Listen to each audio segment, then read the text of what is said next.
Maya Chen stepped off the military transport shuttle, her boots hitting the concrete platform with a hollow thud that echoed through the empty docking bay. The familiar weight of her combat gear was gone, replaced by a simple civilian backpack containing everything she owned. After 3 years fighting the Zarathi Empire across 12 different star systems, she was finally home on Earth. The war had ended 6 months ago with humanity's victory, but Maya had stayed behind to help with the cleanup operations on Kepler 442b. She had volunteered for the extra duty, partly out of loyalty to her fallen comrades, but mostly because she wasn't ready to face what waited for her back home. Now, standing in the sterile arrival terminal, she realized she still wasn't ready. Her reflection in the terminal's glass windows showed a stranger. The 18-year-old girl who had enlisted straight out of high school was gone. In her place stood a 21-year-old woman with scars crossing her left cheek, eyes that had seen too much, and muscles hardened by years of combat in alien gravity wells. Her black hair, once long and carefully styled, was now cut short in military regulation. Maya's parents had died in the first Zarathi attack on Earth's orbital stations. She had no siblings, no extended family to speak of. The only connection to her old life was the acceptance letter from Terra University that had been waiting for her when she enlisted. The letter was 3 years old now, but the university had honored all military deferrals. She was supposed to start classes next week. The civilian clothes felt strange against her skin as she walked through the city streets.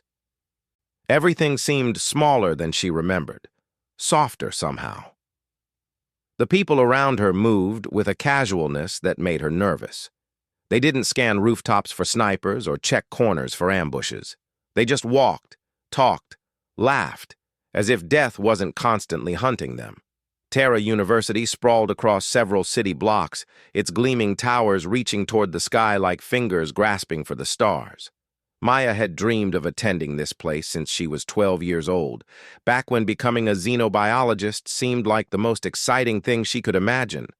Now, after 3 years of studying alien life forms through the scope of a plasma rifle, the dream felt hollow. The admissions office was exactly as welcoming as she had imagined years ago.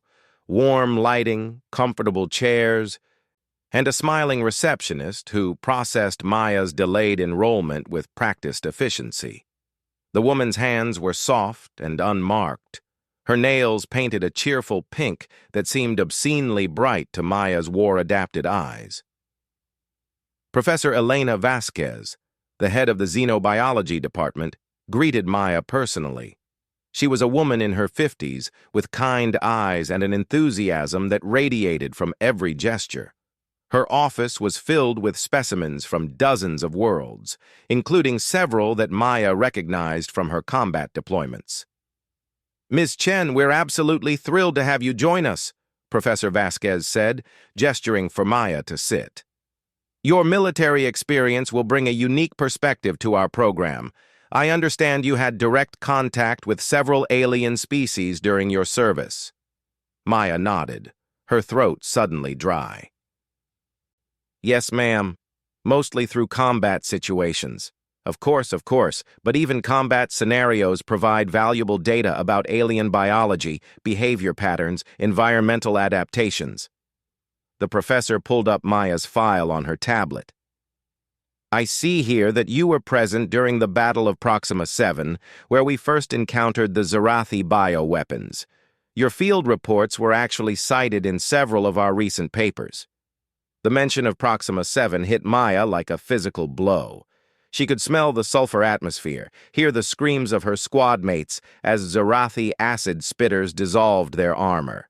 She had written those reports while sitting in a makeshift field hospital, listening to Private Rodriguez dying in the bed next to her.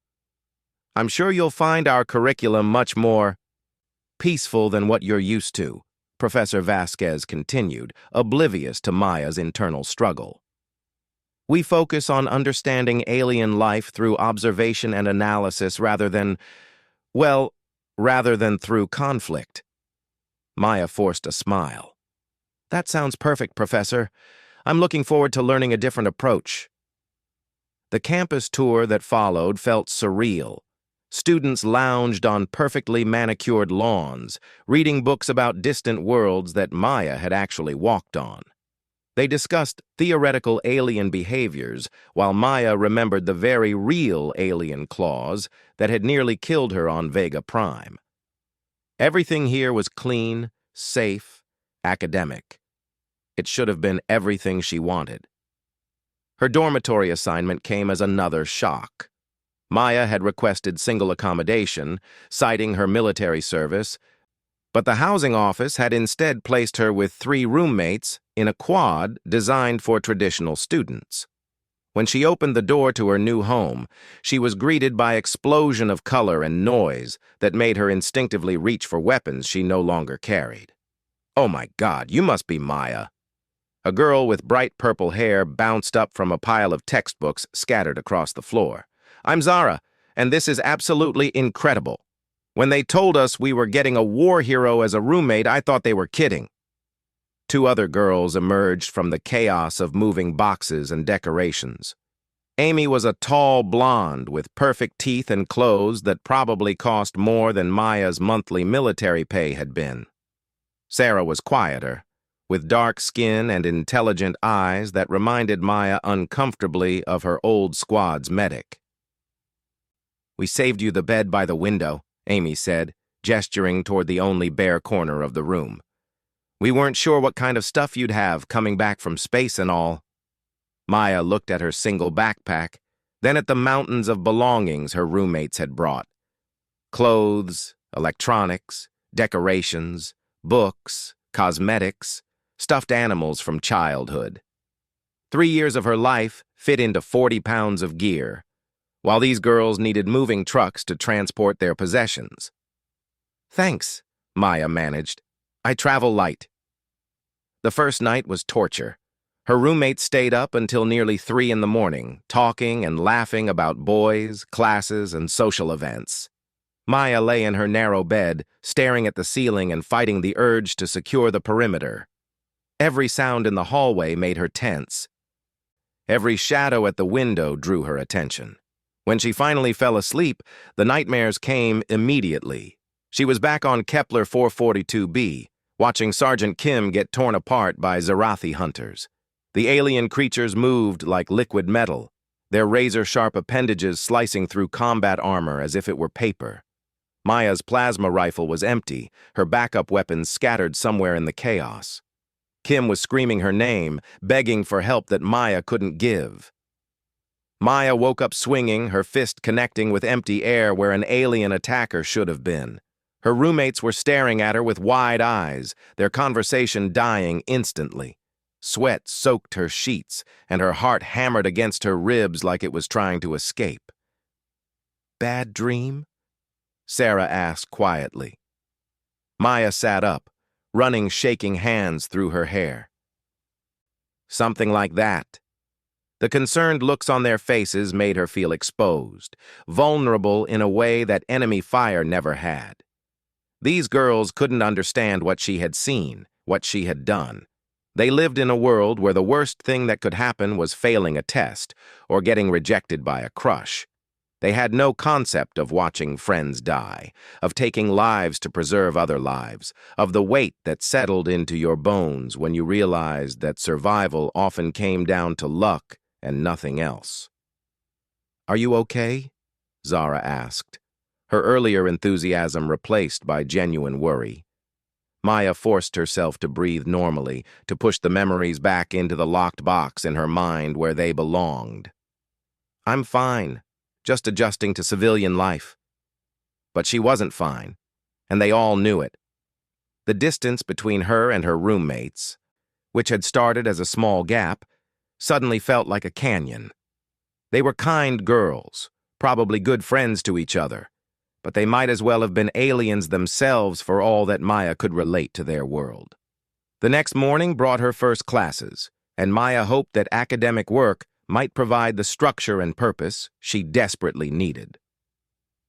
The introductory xenobiology lecture hall was packed with eager students, their faces bright with curiosity about the alien species that humanity had encountered during the war.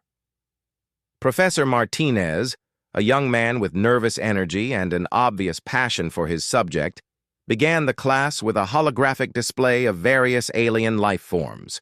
Maya recognized most of them immediately, though seeing them projected as peaceful scientific specimens rather than active threats required a mental adjustment.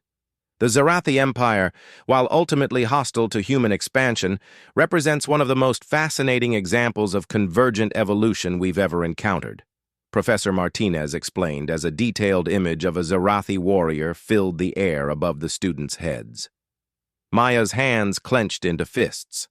The professor was describing the creatures as if they were butterflies in a collection rather than efficient killing machines that had slaughtered thousands of human soldiers. The academic detachment felt like a betrayal of everyone who had died fighting these things. Their exoskeleton structure suggests adaptation to high-gravity environments, while their acid-based weapons indicate evolution on a world rich in corrosive compounds, the professor continued. Can anyone speculate about what their home world might look like? Hands shot up around the lecture hall, students eager to theorize about the environment that had produced humanity's greatest enemy. Maya wanted to tell them that Zarathi Prime was a hellscape of crystalline formations and methane seas where the gravity was so strong it could crush an unprotected human in seconds. She wanted to describe how the Zarathi moved through that landscape like deadly shadows, using their natural advantages to turn every battle into a nightmare. Instead, she sat silent while her classmates offered guesses based on textbook knowledge and imagination. Their theories were creative, well-reasoned, and completely divorced from the reality of actually facing these creatures in combat. When one student suggested that the Zarathi might have been peaceful before human contact corrupted them, Maya had to grip her desk to keep from standing up and screaming. After class, several students approached her with excited questions. Word had already spread that there was an actual war veteran in their program, and they were hungry for first-hand accounts of alien encounters. Their questions came rapid-fire, each one feeling like a small knife wound. What did the Zarathi really look like up close? Is it true they communicate through pheromones? Did you ever see their technology working? What was space combat actually like? Maya answered as best she could, trying to maintain the clinical tone that seemed appropriate for academic discussion. But each question brought back memories that academia couldn't sanitize. The smell of burning flesh when plasma weapons found their mark. The sound a human body made when alien claws punctured the lungs. The weight of a dying friend in your arms while enemy fire exploded around you. "You're so lucky," one girl said with obvious envy. "I would give anything to have seen all the things you've seen." Maya stared at her for a long moment. This child who thought war was an adventure, who believed that witnessing death and dealing it out was somehow enviable. "No," Maya said quietly. "You really wouldn't." The girl's enthusiasm dimmed slightly, but she pressed on. "But think about all the scientific data you must have collected. The behavioral observations, the biological samples. You could write papers for years based on your experiences." Maya excused herself and walked away before she said something she would regret. The academic approach to the war, this desire to turn human suffering into research topics, felt obscene. These students and professors had reduced the most traumatic period of human history to a series of interesting case studies. The rest of the day brought more of the same. In advanced stellar cartography, the professor displayed maps of the war zones as if they were tourist destinations rather than graveyards. In comparative alien psychology, students debated the motivations behind Zarathi aggression with the casual enthusiasm of people discussing a sporting event. Maya found herself growing more isolated with each passing hour. Her fellow students were intelligent, curious, and passionate about their studies. Under normal circumstances, she would have enjoyed their company and shared their enthusiasm. But circumstances weren't normal, and Maya was beginning to realize that they never would be again. That evening, she called the Veterans Affairs office and requested psychological counseling. The appointment was scheduled for the following week, which felt both too far away and too soon. She didn't want to need help, didn't want to admit that coming home was somehow harder than being at war, but she recognized the warning signs in herself. Her roommates tried to include her in their evening activities, inviting her to join their study group and their plans for weekend social events. Maya appreciated their efforts, but participating felt impossible. How could she care about upcoming parties when she couldn't even sleep through the night without reliving battles? Late that night, after her roommates had finally gone to sleep, Maya sat by the window and looked up at the stars. Somewhere out there were the worlds she had fought on, the places where good people had died protecting humanity's future. The war was over, the threat eliminated, but the cost would never be fully tallied. Maya had survived 3 years of combat, had overcome every challenge the universe had thrown at her, had helped secure humanity's place among the stars. She had expected coming home to be the easy part, the reward for all that sacrifice and suffering. Instead, she was discovering that the real battle was just beginning. The enemy this time wasn't alien invaders with claws and acid weapons. It was the gap between who she had been forced to become and who she was expected to be now. It was the weight of memories that civilian life had no place for, experiences that couldn't be academic theories or entertaining stories. As she watched the stars wheel overhead, Maya realized that she was going to have to find a way to bridge two worlds that seemed fundamentally incompatible.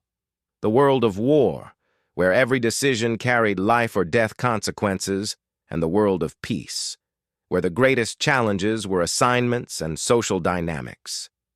She had conquered alien planets and survived impossible odds. Surely she could figure out how to be a college student. But as she finally tried to sleep, listening to her roommate's peaceful breathing and the normal sounds of a safe world, Maya wasn't sure which battlefield would prove more difficult to navigate. 3 weeks into the semester, Maya had developed a routine that helped her survive each day. She woke at 0500 hours, performed a modified version of her military fitness regimen in the empty gymnasium, and attended classes with mechanical precision. She took detailed notes, completed assignments on time, and maintained perfect attendance. To external observers, she appeared to be adapting well to civilian academic life. The reality was far more complicated. Maya had learned to mask her reactions during lectures about alien species, though her hands still clenched when professors displayed images of Zerathi bioweapons or discussed theoretical diplomatic solutions to conflicts that had already been resolved through warfare. She had stopped correcting misconceptions about alien behavior, stopped volunteering information about actual combat encounters. Her fellow students preferred their sanitized version of the war, and Maya had no energy left to fight that particular battle. The nightmares continued, though she had gotten better at waking silently.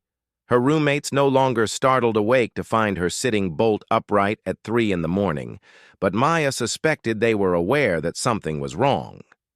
Zara had started leaving small care packages on Maya's desk: energy bars, herbal tea, stress relief aromatherapy candles that Maya never used but appreciated nonetheless. Dr. Rebecca Torres, the Veterans Affairs counselor, was a woman in her 40s with sharp eyes and a no-nonsense approach that Maya found refreshing. Unlike the professors who treated the war as an abstract historical event, Dr. Torres understood that for veterans like Maya, the conflict continued long after the shooting stopped. "How are you sleeping?" Dr. Torres asked during their 3rd session. "Better," Maya lied automatically, then caught herself. "Actually, not well at all. The nightmares are constant." "What about during the day? Are you experiencing flashbacks, hypervigilance?" Maya considered the question honestly. "Everything feels soft here," vulnerable. People don't watch their surroundings, don't seem to understand that threats can come from anywhere. It makes me nervous. That's a normal response to transitioning from a combat environment to civilian life, Dr. Torres explained. Your brain has been conditioned to maintain constant threat awareness. It's going to take time to adjust. How much time? Maya asked. Because I don't think I can keep pretending this is normal indefinitely. Dr. Torres leaned forward slightly. Maya, you don't have to pretend anything. You've been through experiences that most people can't even imagine. It's okay to acknowledge that readjustment is difficult. My roommates think I'm broken, Maya said quietly. They're too polite to say it directly, but I can see it in how they look at me, like I'm some kind of damaged goods. Are they treating you badly? No, that's the problem. They're being incredibly kind, trying to include me in everything, but I can't relate to any of it. They get excited about parties and relationships and grades, and I can't make myself care about those things. Dr. Torres nodded. It's common for combat veterans to experience a sense of disconnection from civilian priorities. The things that seem important in peacetime can feel trivial when you've seen life-and-death situations. Maya was quiet for several minutes, processing the validation. It helped to know that her experiences weren't unique, that other veterans had walked this same difficult path, but knowing didn't make it easier. There's something else, Maya said eventually. I'm starting to think that maybe I don't belong here at all. Maybe university life just isn't compatible with who I've become. What makes you say that? Maya described her growing frustration with the academic approach to subjects she had experienced firsthand. The way professors and students discussed alien species as theoretical constructs rather than real beings with complex motivations and capabilities. The casual manner in which they analyzed military strategies without understanding the human cost of those decisions. Yesterday, a professor used the Battle of Kepler 442b as a case study in resource allocation during extended campaigns, Maya said, her voice tight with suppressed emotion. He put up casualty statistics like they were just numbers on a spreadsheet. I knew most of those people. I watched them die. Dr. Torres made a note. How did you handle that situation? I left class early, told myself I was being oversensitive, that I need to learn to deal with this kind of thing if I want to succeed here. Maya, leaving a situation that was causing you emotional distress wasn't oversensitive. It was self-care. You don't have to endure every trigger in the name of adjustment. The conversation continued for another 40 minutes, covering coping strategies and long-term goals. Dr. Torres suggested that Maya might benefit from connecting with other student veterans and provided contact information for the campus Veterans Support Group. Maya took the information but wasn't sure she was ready to share her experiences with strangers, even if they had similar backgrounds. Walking back across campus after her appointment, Maya noticed the autumn leaves beginning to change color. It was a beautiful day, crisp and clear, the kind of weather that should have lifted her spirits. Instead, she found herself remembering the false autumn on Proxima 7, where the alien fungal blooms created spectacular displays of color just before releasing spores that could kill an unprotected human in minutes. Everything here reminded her of somewhere else, some other world where beauty and danger had been inextricably linked. The flowering trees in the campus courtyard looked like the crystalline formations on Zarathi Prime. The fountain's spray pattern resembled the geysers on Vega Prime that had provided cover during her unit's retreat from the mining colony. Maya was so lost in these comparisons that she almost missed the commotion near the Student Union building. A crowd had gathered around something, their voices excited and concerned. Her military instincts kicked in automatically, assessing the situation for threats, counting exit routes, identifying potential defensive positions. As she got closer, Maya realized that the crowd had formed around a girl who was sitting on the ground, crying. The girl was young, probably a freshman, with short brown hair and a terrified expression that Maya recognized immediately. She had seen that same look on the faces of new recruits during their first combat engagement, the shocked realization that the real world was far more dangerous than they had imagined. "What happened?" Maya asked a nearby student. "Lisa got mugged," the student explained. "3 guys jumped her when she was walking back from the library, took her wallet and her tablet." Maya knelt down beside the crying girl, her protective instincts overriding her usual reluctance to get involved. "Are you hurt?" Lisa looked up, her eyes red and swollen. They just came out of nowhere. I didn't even see them coming. I thought the campus was supposed to be safe." The words hit Maya like a physical blow. This girl had experienced a tiny fraction of the violence that Maya had lived with for 3 years, and she was completely shattered by it. The contrast was stark and unsettling. Maya had become so accustomed to constant danger that she had forgotten what it felt like to live with the assumption of safety. "Did you call campus security?" Maya asked. "Someone already did," another student replied. "They're on their way." Maya stayed with Lisa until the security officers arrived, offering what comfort she could. The girl's hands were shaking so badly she could barely hold the cup of water someone had brought her. Maya found herself automatically shifting into the calm, competent mindset she had used when dealing with wounded squad mates. "The shaking will stop in a few minutes," Maya said quietly. "Your body is just processing the adrenaline. Focus on breathing slowly and evenly." Lisa nodded, following Maya's instructions. Has this happened to you before?" Maya almost laughed at the question, but caught herself. "Something like it. You learn to cope." After the security officers had taken Lisa's statement and arranged for an escort back to her dorm, the crowd began to disperse. Maya remained sitting on the bench where she had been supporting Lisa, processing what had just happened. For the first time since returning to Earth, Maya had felt useful, needed. Her combat experience, usually an isolating factor that separated her from her civilian peers, had been exactly what Lisa required in that moment. Maya's knowledge of how to function under stress, how to manage fear and shock, had been genuinely helpful rather than simply irrelevant. "That was really kind of you." Maya looked up to find Sarah, one of her roommates, standing nearby. "I was walking back from the library when I saw the crowd. I watched you with that girl. You knew exactly what to do."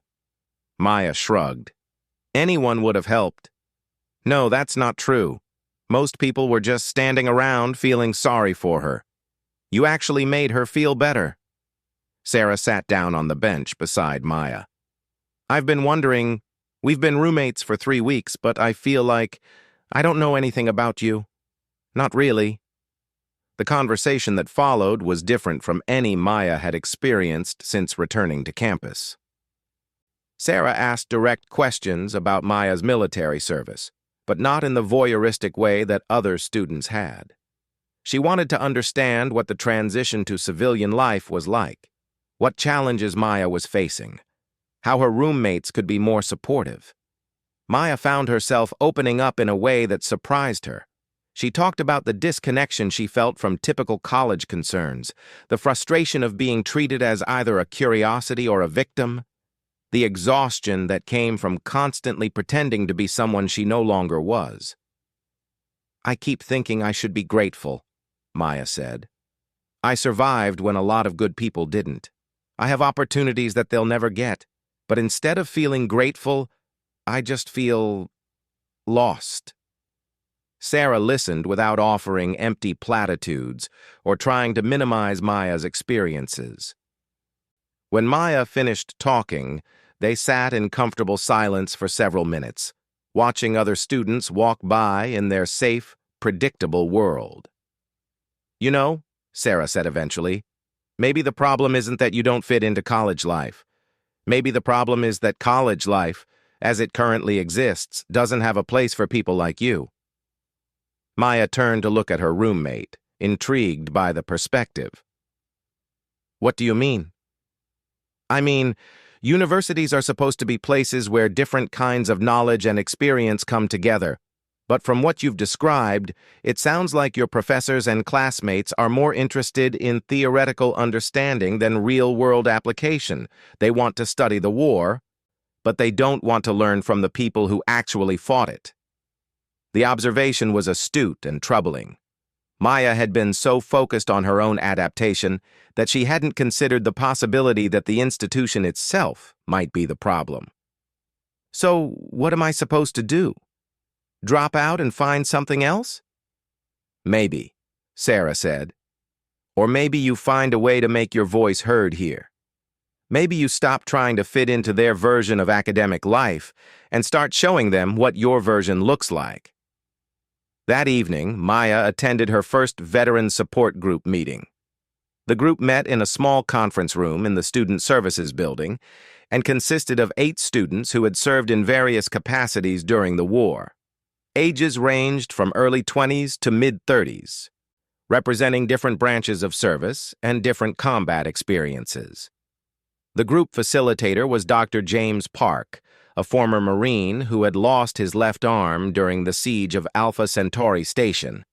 He had a direct, pragmatic approach that reminded Maya of her old drill instructors, combined with the insight that came from having walked the same difficult path his students were navigating. "Maya, thanks for joining us," Dr. Park said, as she took a seat in the circle of chairs. "Would you like to introduce yourself to the group?" Maya had prepared for this moment, but actually speaking was harder than she had anticipated. "I'm Maya Chen. I served 3 years with the 47th Colonial Defense Unit, deployed to 12 different systems including Kepler 442b and Proxima 7. Several group members nodded in recognition. The 47th CDF was well known for having seen some of the heaviest fighting of the war. "What's been your biggest challenge since coming back to campus?" asked Jessica, a Navy communications specialist who had served on deep space reconnaissance missions. Maya considered the question. "Feeling like my experiences are being treated as academic curiosities rather than real events that happen to real people, and feeling like I'm supposed to just forget who I became during the war and go back to being who I was before." "The forgetting thing is bullshit," said Marcus, an Army veteran who had lost an eye during the evacuation of New Canberra. "You can't unsee what you've seen, and you shouldn't have to pretend you did." "But how do you function in a world that expects you to act like none of it happened?" Maya asked. "You don't," Dr. Park said simply. "You function in a world that's going to have to learn to accommodate who you've become. The question is how you want to advocate for that accommodation." The discussion that followed was unlike any conversation Maya had experienced since returning to Earth. These veterans understood the disconnect between civilian expectations and veteran realities. They had developed strategies for managing triggers, for communicating their needs, for finding purpose in a world that often seemed too soft and safe. "I started volunteering with the emergency response team," Jessica explained. "It gives me a chance to use my crisis management skills in a civilian context. Plus, it feels good to know that I can still help people when things go wrong." "I'm working with Professor Williams in the Military History Department," Marcus added. "He's been trying to get more veteran perspectives incorporated into the curriculum. It's slow going, but at least he's willing to listen." Maya left the meeting feeling something she hadn't experienced in weeks: hope. Not the naive optimism she had carried when she first returned to Earth, but a realistic hope based on the knowledge that other people had found ways to bridge the gap between their military and civilian identities. Over the following days, Maya began to implement some of the strategies she had learned from the support group. She started volunteering with the Campus Safety Patrol, where her situational awareness and crisis management skills were valued rather than seen as symptoms of trauma. She approached Professor Vasquez about incorporating more first-hand accounts into the xenobiology curriculum, offering to provide primary source material from her combat deployments. The professor was initially reluctant, concerned about the appropriateness of using combat reports in an academic setting. But Maya persisted, arguing that understanding alien species required incorporating all available data, including observations made under stress. Combat situations often reveal behaviors that wouldn't be visible under normal observational conditions, Maya explained during a meeting in Professor Vasquez's office. The Zarathi pack hunting techniques I witnessed on Vega Prime weren't documented in any of your textbooks, but they're crucial for understanding how their social structures function under pressure.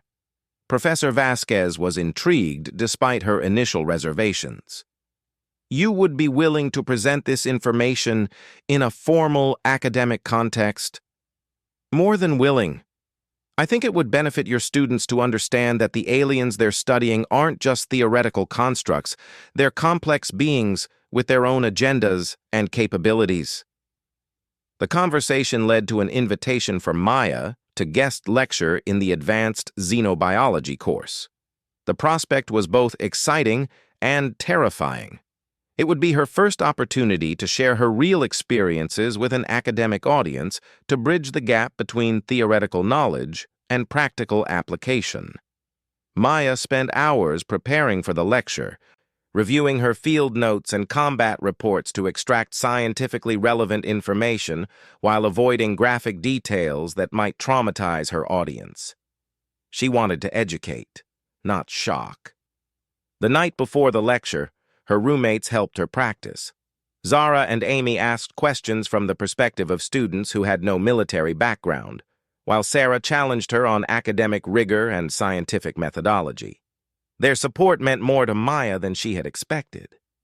"You're going to do great," Zara said as Maya finished her final run-through.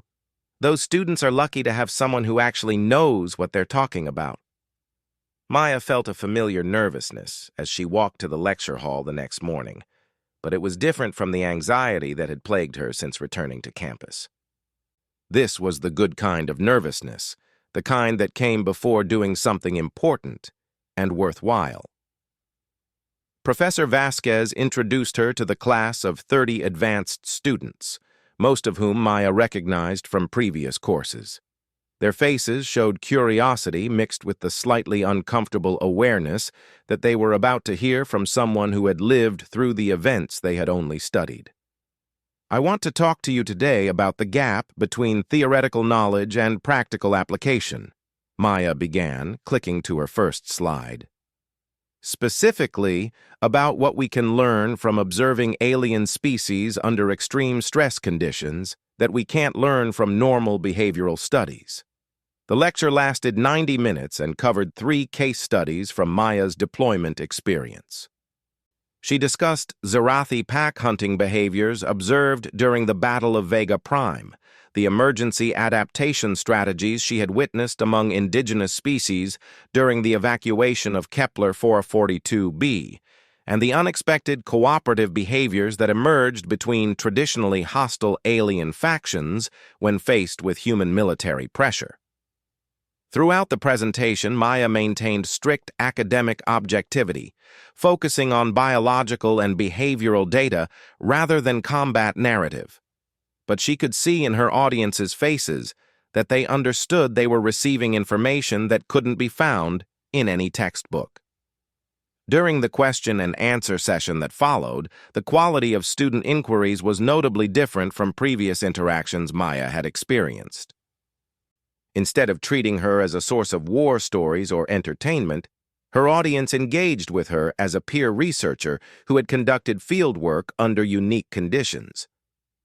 "Your observations about Zarathi pain responses during combat," one student said, "do they suggest that their nervous system structure differs from what we've theorized based on anatomical studies?" Maya smiled, recognizing the question as exactly the kind of scientific inquiry she had hoped to provoke. "That's an excellent question. Based on what I observed, I believe our current models significantly underestimate their pain tolerance, which has implications for understanding their risk assessment behaviors." After the lecture, several students approached Maya with follow-up questions and requests for additional information. Professor Vasquez looked pleased with how the session had gone and suggested that Maya consider developing her observations into a formal research paper. Walking back across campus afterward, Maya realized that something fundamental had shifted.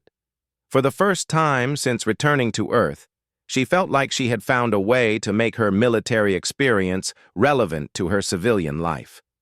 The knowledge she had gained during 3 years of combat wasn't just a burden to be overcome. It was a valuable resource that could contribute to human understanding of the universe.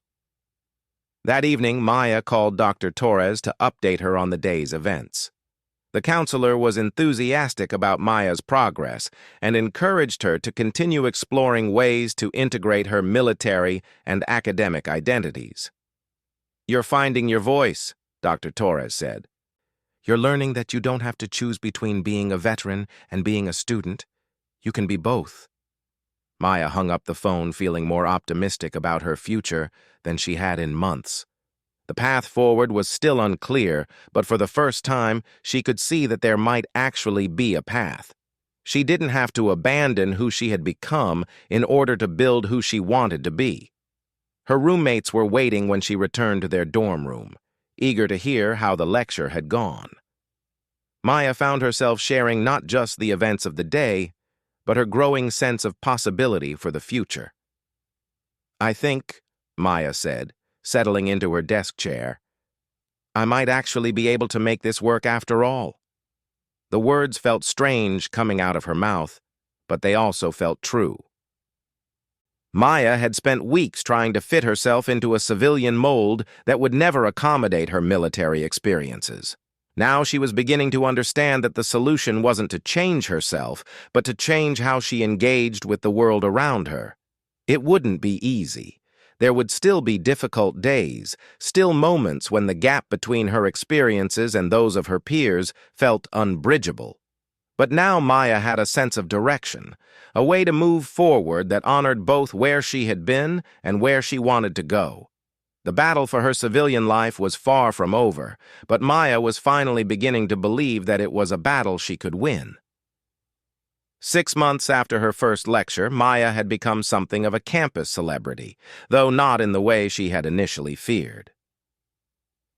Rather than being treated as a curiosity or war relic, she had earned respect as a serious academic contributor whose unique background provided valuable insights across multiple disciplines. Her research paper on alien behavioral adaptations under combat stress had been published in the Journal of Xenobiological Studies, making her the youngest author in the publication's history. More importantly, the paper had sparked a broader conversation within the academic community about the value of incorporating veteran experiences into scientific research. Maya's success had not gone unnoticed by the university administration. Dean Peterson had called her into his office the previous week to discuss a new initiative the university was considering, a formal program to recruit and support student veterans in STEM fields, with Maya as the pilot case study. "Your transition has been remarkable," Dean Peterson had said, reviewing Maya's academic record. "Your grades are excellent, your research contributions are groundbreaking, and your peer evaluations are outstanding. We'd like to use your model to help other veterans make similar transitions." The conversation had led to an offer that Maya was still processing. The university wanted to create a position for her, something between a research assistant and a liaison coordinator that would allow her to complete her degree while helping to develop support systems for other student veterans. It was an opportunity that hadn't existed when Maya first returned to campus, but which her own struggles and successes had helped to create. The offer represented everything Maya had hoped for when she first dreamed of attending Terra University. It would give her a chance to pursue scientific research while using her military experience in a constructive way.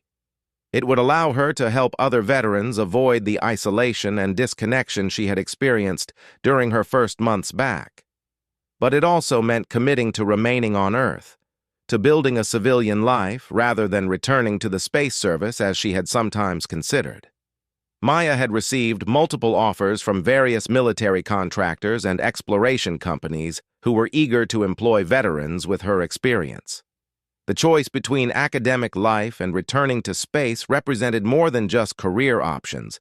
It was about deciding who she wanted to become.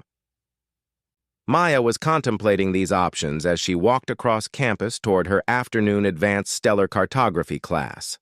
The autumn semester was nearly over, and the trees that had reminded her of alien battlefields when she first arrived now simply looked like Earth trees preparing for winter. The shift in perception seemed symbolic of her broader adaptation to civilian life. "Maya, wait up!" She turned to see Tom Richardson jogging toward her. Tom was a senior in the xenobiology program who had become one of her closest friends among the civilian students.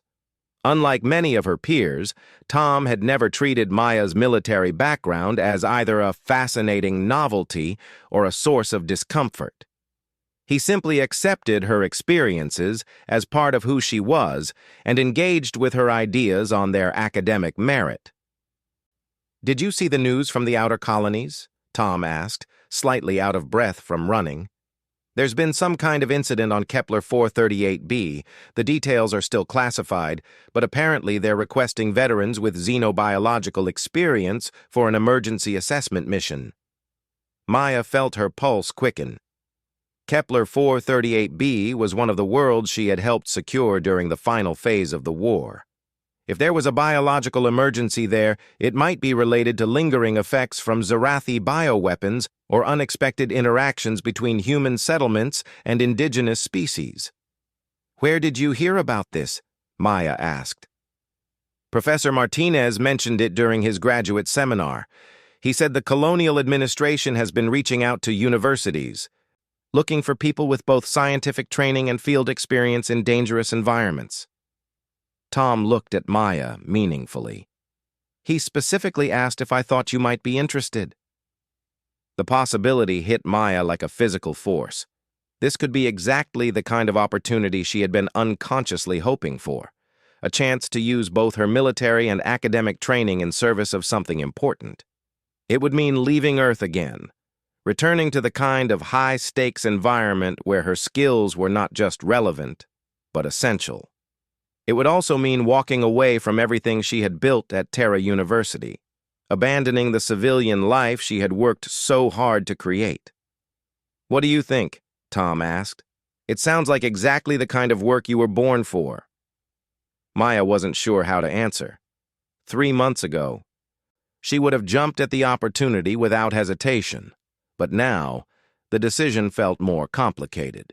She had finally found her place in the academic world, had established relationships and commitments that mattered to her. Leaving would mean starting over once again, rebuilding her identity in yet another environment. "I need to think about it," Maya said. That evening, Maya found herself in Dr. Torres's office for an emergency counseling session. The veteran counselor listened as Maya described the opportunity and her conflicted feelings about it. "Part of me thinks this is what I've been waiting for," Maya said. "A chance to do the kind of work that actually matters, where my military experience is an asset rather than something to overcome." "And the other part?" Dr. Torres prompted. "The other part is terrified of giving up everything I've built here. I have friends, academic standing, research projects that are important to me. I've finally figured out how to be a civilian, and now I'm considering abandoning that to go back to being a soldier-scientist hybrid." Dr. Torres leaned back in her chair, considering Maya's dilemma. "It sounds like you're framing this as a binary choice between civilian life and military life. Is that how you see it?" Maya thought about the question. "I suppose I am. Those have always felt like separate worlds to me." "But that's not really accurate anymore, is it? Your success here has come from finding ways to integrate your military and civilian experiences, not from choosing one over the other. Maybe the question isn't whether to abandon one identity for another, but how to continue that integration in whatever context you choose." The insight was profound and unsettling. Maya had been thinking about her life in terms of distinct phases: military service, civilian education, career choice, rather than as a continuous process of growth and adaptation. "So you think I should take the assignment?" Maya asked. "I think you should make whatever choice feels authentic to who you are now, not who you were during the war or who you think you should be as a civilian. What do your instincts tell you?"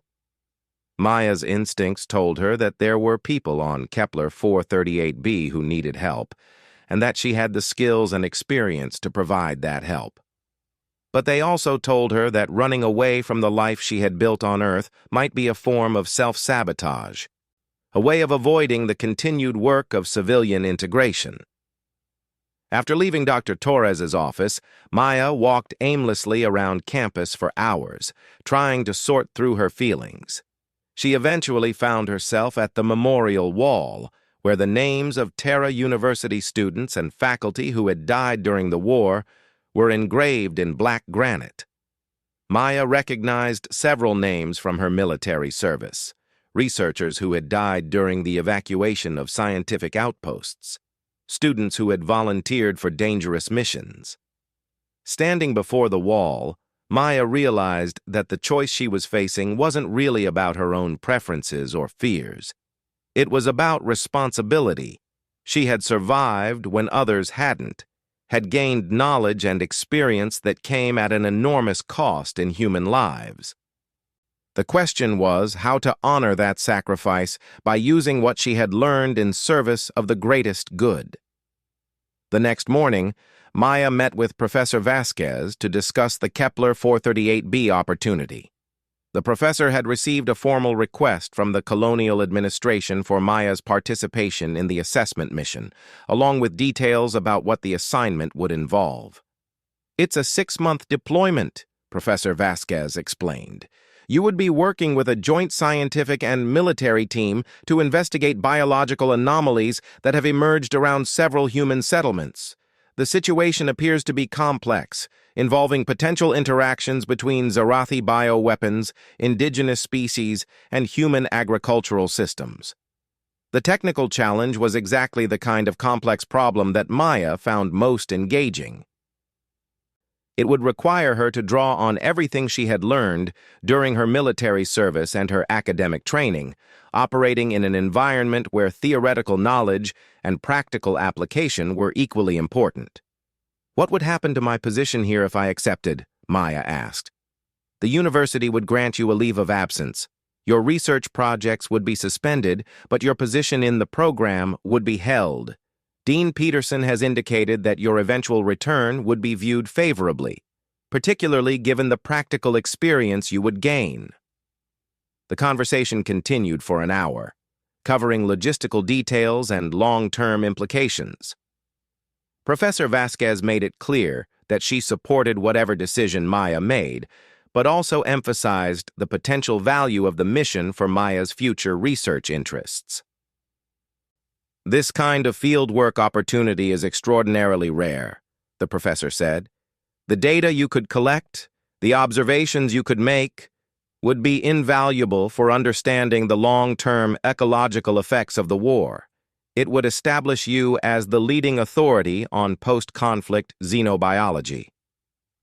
Maya spent the rest of the day consulting with various mentors and advisors. Dean Peterson emphasized the career opportunities that would come from successful completion of such a mission. Dr. Park from the Veterans Support Group pointed out that Maya would be serving as a role model for other student veterans, showing that it was possible to maintain connections to both military and academic communities.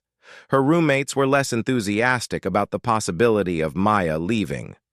Over dinner that evening, Zara, Amy, and Sarah expressed their concerns about her safety and their disappointment at the prospect of losing her as a roommate. "I understand why this opportunity is important to you," Sarah said, "but I'm worried that you're using it as an excuse to avoid dealing with the normal challenges of civilian life. You've made so much progress here. Why risk that by going back to a war zone?" The question was pointed and uncomfortable, but also fair. Maya had to consider whether her interest in the mission was motivated by genuine professional opportunity or by a desire to escape the ongoing work of building a civilian identity. Maybe that's part of it, Maya admitted. But I also think there might be people on Kepler 438b who need help that I'm uniquely qualified to provide. If I can prevent another biological disaster like what happened during the war, doesn't that justify the risk? The conversation continued late into the night, with her roommates asking the hard questions that Maya needed to hear. They challenged her motivations, explored her fears, and ultimately supported her right to make whatever decision felt right to her. 2 days later, Maya made her choice. She accepted the assignment to Kepler 438b, but with specific conditions. She would complete the 6-month mission, then return to Terra University to finish her degree and continue her research. She would maintain her connections to the Veterans Support Group and her civilian friendships. Most importantly, she would approach the deployment not as a return to military life, but as an extension of her academic career. The decision felt right in a way that surprised her. Maya realized that she no longer thought about her military and civilian identities as competing forces, but as complementary aspects of who she was becoming. The war had made her into someone capable of functioning in extreme environments and making life-or-death decisions under pressure. Her education had taught her to think systematically, to analyze complex problems, and to communicate her findings effectively. The mission to Kepler 438b would require all of these skills, as well as others she had yet to develop. It represented not a step backward into her old life, but a step forward into a future where her diverse experiences could be integrated in service of meaningful work.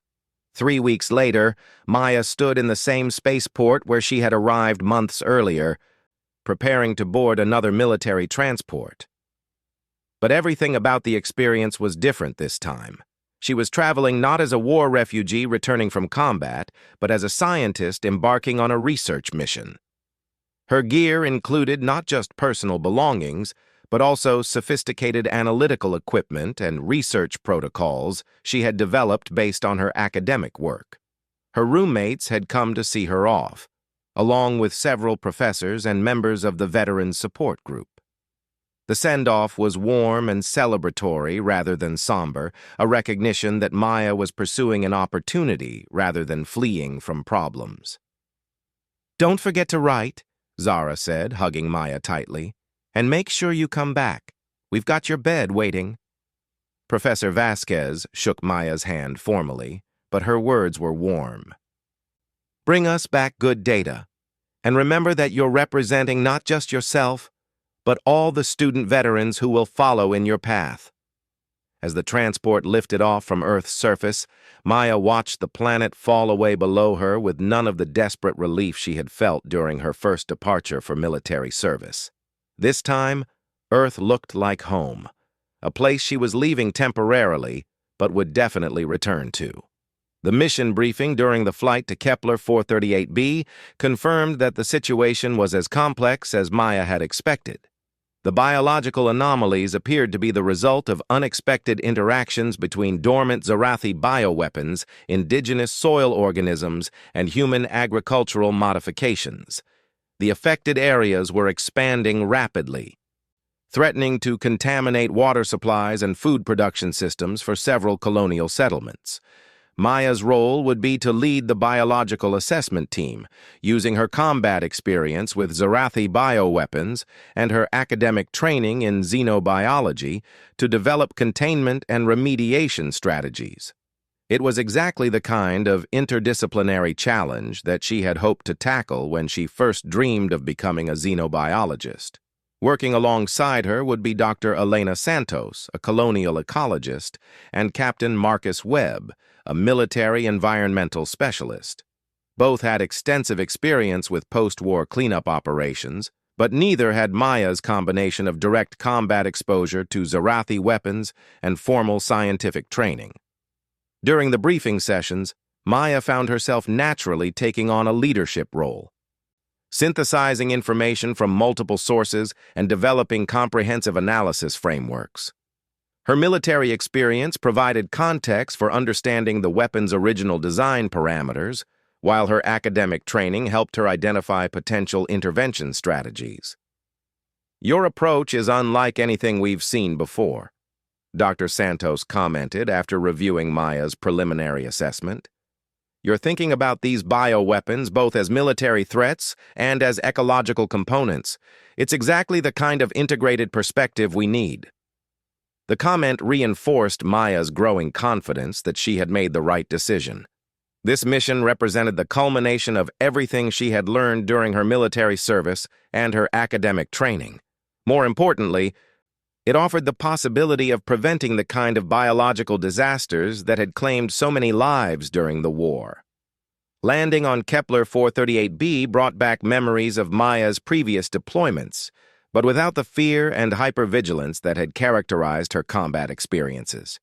She was returning to an alien world as a scientist rather than a soldier, armed with knowledge and analytical tools rather than weapons. The first week on planet was spent conducting extensive field surveys of the affected areas. Maya's team used a combination of remote sensing technology and direct sampling to map the extent of the contamination and identify the specific biological processes involved. Working in the field again felt natural to Maya in a way that surprised her.